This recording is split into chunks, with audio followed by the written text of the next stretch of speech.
참 예수님, 어제 제2수요일로 사순 시기가 시작되었고 오늘은 사순 두 번째 날입니다. 오늘 제1독서에서 모세는 약속의 땅을 앞에 두고 백성들에게 말합니다. 보아라, 내가 오늘 너희 앞에 생명과 행복, 죽음과 불행을 내놓는다. 오늘 제1독서에는 생명이라는 단어가 4번, 또 살려면, 살 수 있게와 같이 산다라는 단어가 2번 나오는데요. 한마디로 말씀의 주제는 생명을 선택하라는 것이고, 이는 신명기 전체의 주제이기도 합니다. 생명을 선택하기 위해 모세가 제시하는 것은 3가지입니다. 첫째, 주 너희 하느님을 사랑하고, 둘째, 그분 말씀을 들으며, 셋째, 그분께 매달려야 한다는 것입니다. 복음에서 예수님께서는 이 3가지를 다른 것으로 대체하십니다. 첫째, 자신을 버려야 한다. 둘째, 날마다 제 십자가를 져야 한다. 셋째, 나를 따라야 한다입니다. 첫째, 자신을 버린다는 것은 직역하면 자신을 부인한다는 것입니다. 나인가 예수님인가 라는 선택의 순간에 나를 버리고 예수님을 선택하는 것입니다. 베드로가 예수님을 모른다고 부인했을 때 같은 단어가 쓰였습니다. 베드로는 예수님을 버리고 자신을 택했던 것입니다. 그러나 우리는 자신을 부인하고 예수님을 택해야 하며 자신의 방식을 버리고 하느님의 방식을 택해야 합니다. 둘째로 예수님께서는 날마다 제 십자가를 지라고 하십니다. 십자가는 로마 제국 시대의 처형 도구였는데요. 너무나 잔인한 형벌이었기 때문에 제국의 권위에 도전한 정치범들만을 본보기로 십자가에 처형했습니다. 그런데 죄수는 자신이 못 박히게 될 십자가를 몸소 지고 가야 했습니다. 그것은 죄수가 마지막 순간에 로마 정부에 굴복한다는 것을 공개적으로 보여주는 행위였습니다. 십자가를 지는 것은 제국의 권위에 도전했던 죄수가 그 제국이 부여한 가장 잔인한 형벌에 의해 처형된다는 것을 모든 사람에게 보여주는 것이었고, 이는 죄수에게 수치이고 모욕이었습니다. 자기 십자가를 진다는 것은 오늘날 우리가 상상하듯 멋져 보이거나 아름다워 보이는 것이 아니라 굴욕적인 일이었습니다.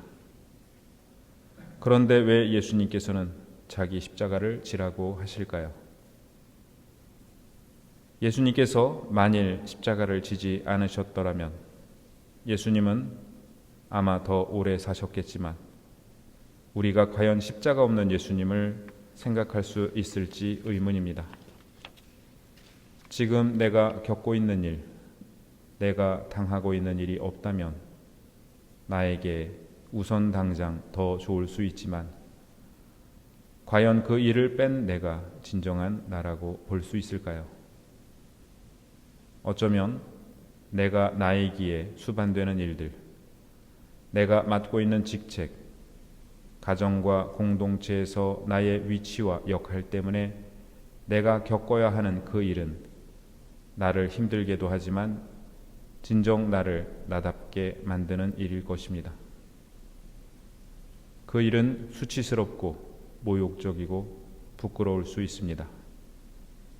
십자가 자체가 수치이고 모욕이며 부끄러움이기 때문입니다. 그러나 예수님은 로마 제국에 굴복한다는 의미로 십자가를 지지 않으셨습니다. 인류를 향한 아버지의 사랑에 자신을 내어드림이 예수님의 십자가 지심이었습니다.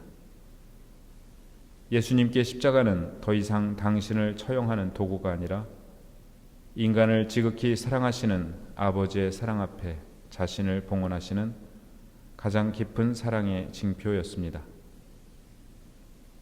세 번째로 예수님은 나를 따라야 한다고 말씀하십니다. 우리가 자신을 버리고 날마다 제 십자가를 져야 하는 이유는 예수님을 따르기 위해서이고 예수님을 닮기 위해서입니다. 우리 삶의 목표는 예수님을 닮는 것입니다. 자신을 버리고 십자가를 져야 예수님을 닮습니다. 십자가는 지금 나의 삶의 조건을 받아들이는 것이고 예수님을 닮지 못하도록 회방하는 것들을 물리치고 예수님을 닮아가는 것을 의미합니다.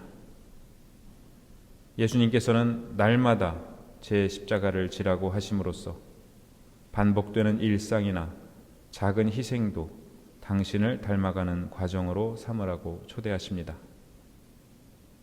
모세가 약속의 땅을 앞에 두고 이스라엘 백성들에게 말한 것처럼 예수님께서는 사순 시기를 시작하며 광야에 서 있는 우리에게 세 가지 말씀을 하십니다.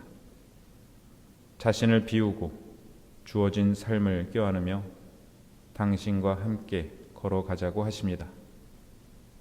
이 세 가지가 사순 시기를 살아가는 원리이자 그리스도인으로서 삶을 살아가는 원리입니다.